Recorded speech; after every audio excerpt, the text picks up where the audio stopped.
Welcome back to Working in Hockey. I'm the founder, Nick Bowins, and today we're going to do something a little bit different than our usual weekly podcasts. I'm going to try to answer some of the questions that you guys have submitted through DM or replying to our weekly email newsletter, things that you guys have asked about career advice, different roles, anything in between. But before we begin, make sure you guys subscribe to the YouTube channel here, subscribe to our free weekly newsletter, which contains every open role in the hockey industry, and of course, check out our social media channels where you're going to find clips like this, weekly job postings getting posted there, and some good insight and advice along the way.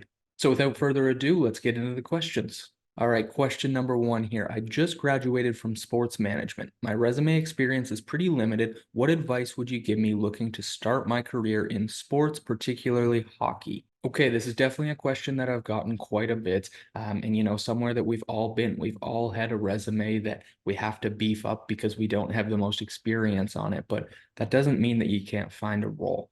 A lot of times, what you're going to need to look for is not the NHL team, say. You're going to need to look at your local junior team, your local college team. Maybe there's a minor pro team in your area. Reach out to those local teams as your first kind of course of action here. That's going to be your best bet to get your foot in the door somewhere. Of course, people think they want to end up at the NHL level. They want to be the next GM of the Toronto Maple Leafs. But we know that that's not going to happen right away. So my advice is always to start locally, reach out to the local teams. If you've been involved in the game, you've played hockey, you've watched hockey growing up there, chances are you know somebody with the team. Reach out to them, ask them for advice, ask them what opportunities they may have coming up. Sometimes it can be difficult to find things when you're just graduating, you don't have the most resume experience, but I honestly think that that's a great time to just be applying to everything. That's when you have the most opportunity to try out different things, get acquainted with different people, really build your network. When you're young and you have all these different ways that you can take your career, take advantage of that. Try different things, reach out to different organizations and people, and just see how you can build up your resume with volunteer experience, internships, working with the local teams, etc. Or honestly, with how many different courses and programs are online today, always be learning something. Working in tech, that's something that I tell people every single day. Always be learning, always be developing new skills, whether that's simple YouTube videos online that you're going to take something away from, whether that's a paid course or anything in between. There's so many opportunities for learning online. Always be learning if you're not happy with where you're at today. Question number two here is definitely one that we've talked a lot about on the podcast. What are the best ways to network? I feel like it's so forced when I try. Definitely a common thing to hear, right? People feel like networking is out of their comfort zone. They don't know how to talk to people. They don't know what to talk to people about. So I'll give you a couple different pieces there that have really helped me. Number one is just going to events. If you go to events that you think are cool, you're interested in, the people there are also going to be interested in that and think it's cool. That could be as simple as, again, going to watch your local college hockey team play. The number of conversations, friendships, relationships that I've sparked just by talking to people on the concourse at a local hockey game, everybody there probably going to be a hockey fan if they're at a hockey game, right? So as soon as you go to events, whether that's a happy hour with your sport management professors, whether that's a work event your company's putting on, whether that's an industry event for equipment managers, or whether it's walking the concourse at a local hockey game, as soon as you're in an environment with that type of people, you all are like-minded. You all have similar interests. It takes the whole guesswork and an awkward communication and everything out of it, in my opinion, because you're already in a setting where you both are interested and enjoy it. It gives you those talking points right away. It's not like going to a bar where the only thing you have in common is that you're both had drinking a beer. Like there's something in common already. There's common ground that you guys can talk about and, get your foot into a conversation there. So that's tip number one, go to in-person events in the area that you're interested in. Tip number two, and I'm going to keep giving Johnny Lazarus credit for this quote. He was one of the first podcast interviews that we did, and he said, "It's not who you know, it's who knows you." And I'm going to keep beating this drum, guys. Social media allows people to know you. Just put your shit out there. Whether you're a videographer, post your videos online. If you're working in ticket sales, post on LinkedIn about your successes the month prior. If you're a blogger, share your blog everywhere so that people can see it. You got to put your things out there for people to see it. I can't tell you the number of relationships, friendships, business partners, business deals that I've gotten just from posting things online. Similar to, like I said, with the events, when you post things that you're interested in, it's going to draw in people also interested in that stuff. There's people I went to high school or university with that I never knew had the same interests as me. But when I started posting stuff about it, they replied, they said, "Oh, I have that too. Oh, I'm interested in that too." You find that common ground and interest by putting your stuff out there. And of course, last week's podcast episode with Rachel Dory was the perfect example of that. She started blogging. She wrote a blog about the New Jersey Devils and how they were creating offense and how they could change it. And a couple weeks later, the coach of the New Jersey Devils saw it and had their GM fly her out for an interview. She got a job, and that's how she started working in the NHL. Putting your things out there will always pay off, whether it's today, tomorrow, or in 3 years. It will always pay off. I promise you that. And the second part of social media there is just being active, engaging with people. If you think something's cool, tell them that. Anytime that I see a highlight montage or a graphic design that I really like, I will reach out to that editor and designer and say, "Hey man, this is sick. Love the way that you added this to the image, or love the way that you had this transition on McDavid's backhander." Like, whatever it is, if you like something, tell somebody that. Don't sit on it.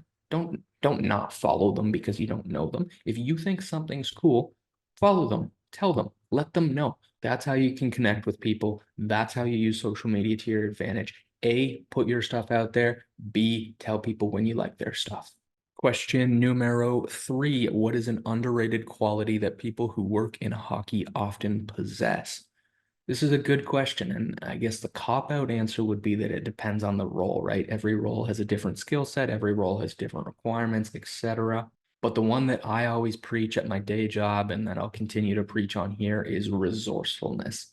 Resourcefulness to me means that if I hand you a problem, you're not going to say, "Oh, I don't know how to solve that." You're not going to take 2 days and then return a blank sheet to me. You're going to go out and find the solution no matter what the problem is, no matter what it takes. Resourcefulness is just being able to get different shit done when maybe it's not your strong suit. Maybe it's not your expertise. Maybe you don't know how to build a proper financial spreadsheet. Maybe you don't know video editing, but you're willing to go learn it. You're going to go try it. You're going to put yourself in that situation to develop that skill because that's what's needed for the role. And I think a lot of times that resourcefulness is super important when starting your career in the hockey industry, because a lot of times your first jobs are going to be with maybe a minor pro team that just moved to that area, and you have to figure out how you're going to get season ticket sales. Or it's a junior hockey team that doesn't have a ton of revenue, and you're operating on small budgets, so you got to get good quality marketing and video done without being able to pay for the best editor or best videographer in the area.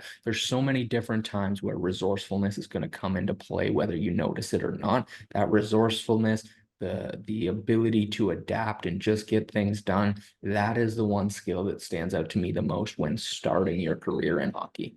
Question number 4. Why are unpaid sports internships still a thing in 2024? All my friends are making great money during their internships, and I'm struggling to even land an unpaid one. So, for better or worse, I think the answer is kind of in the question there. Sports jobs are so competitive. They always have been, they always will be. That's why these teams and companies can get away with unpaid internships, right? Because they know that there's value in the role and the opportunity, that it's so competitive to get. And when you do get, your foot's in the door. You're in the industry and you can find different avenues, right? So I'm not saying your friends in other industries aren't working desirable roles or with cool companies, but a lot of times the competitive nature of the sports industry, there's just so many people want these jobs. And unpaid internships can be tricky. It can be tricky to make ends meet if you're just in school, you're coming out of school. Like it can put people in difficult places. I absolutely understand that, but they work because they're a stepping stone into a career in sports, and that's what people are looking to get out of it. And honestly, in my personal experience, managers, peers, etc., are very understanding and respectful of you when you're on an unpaid internship or role, because they were probably in that same situation, right? If they're working in sports, they were in the same shoes that you are. 10 years ago, 15 years ago, whatever it may be, they've been down that road too. So they understand it, right?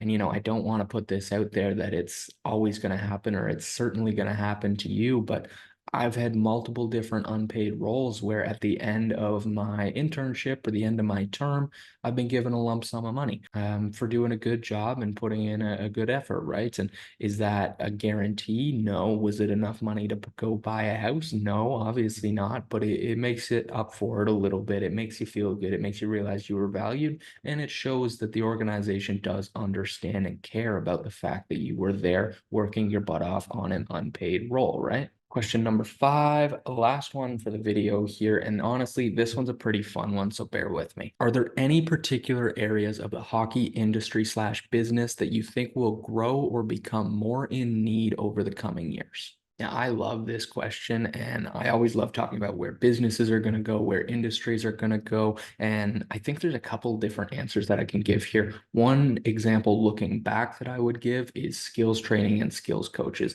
since COVID in particular, but so we can call it the last 5 years, say, skills training and coaches have just everywhere. There used to be one in your town or your city, and now there's one at every arena. And it's awesome to see the amount of careers that have been built. There's so many good coaches. There's so many good people in the skills development and coaching training industry that it's been awesome to see the boom. But that's one example of kind of a niche in the hockey industry that I would say has blown up in the past. Trying to predict areas that will grow next, I have two main ones that I want to touch on. One being in the whole data analytics, AI, ML space. And, I think people are going to hear that and think, oh, Corsi's already a thing, Fenwick's already a thing, expected goals saved already a thing. But I'm talking a little bit more in terms of the operational side, whether that's, contract prediction models, whether that's season ticket sales prediction models.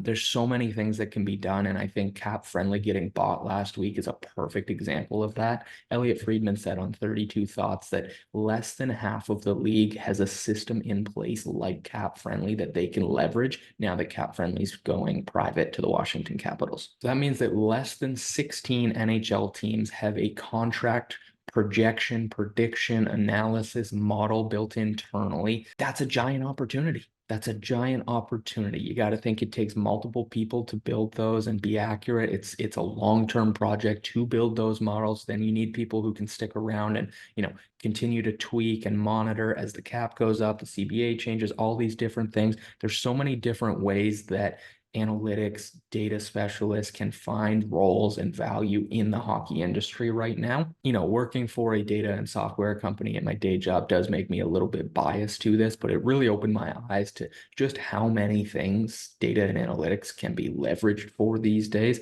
The second area that I think is really going to continue to expand is kind of this player personnel type of role. We saw the University of Michigan open up a director of player personnel role probably about a month ago now. I had a couple conversations with people on LinkedIn. I think that's the first role I've ever seen in college hockey. Definitely a role in college football and college basketball, especially since NIL came around. But this whole director of player personnel, manager of player relations, I think that's going to become super important, especially when you look at like the transfer portal in college hockey this past year. A quarter of the league, it feels like, switch teams. Like it was absolutely staggering numbers in the hundreds of players switch teams as college kids begin to make more money, as junior kind of figures out whatever they're going to do with pro versus non-pro players. Like there's going to be so many more opportunities for these young players that it's going to become increasingly difficult but increasingly important to retain these players in your program. And with that, your coach can't always be the sounding board. Your GM can't always be the sounding board. This player personnel function is going to kind of be an intermediary between the team and the player a lot of times. I think a ton of college hockey programs are going to add this role in the next 365 days. And I think we're going to see that everywhere across sports in general moving forward. So guys, there you have it. That's my mailbag episode for this week. Hopefully you guys get some value out of the responses. If you have any other questions, always reach out to me. Instagram, either Working in Hockey or my personal LinkedIn. I know a ton of you guys have found me on there. Always message on LinkedIn, reply to the email newsletter. I am available whenever, wherever to help you guys out. Be sure to subscribe to the YouTube channel, subscribe to the free weekly newsletter. check out our social media channels, and we'll see you guys next time.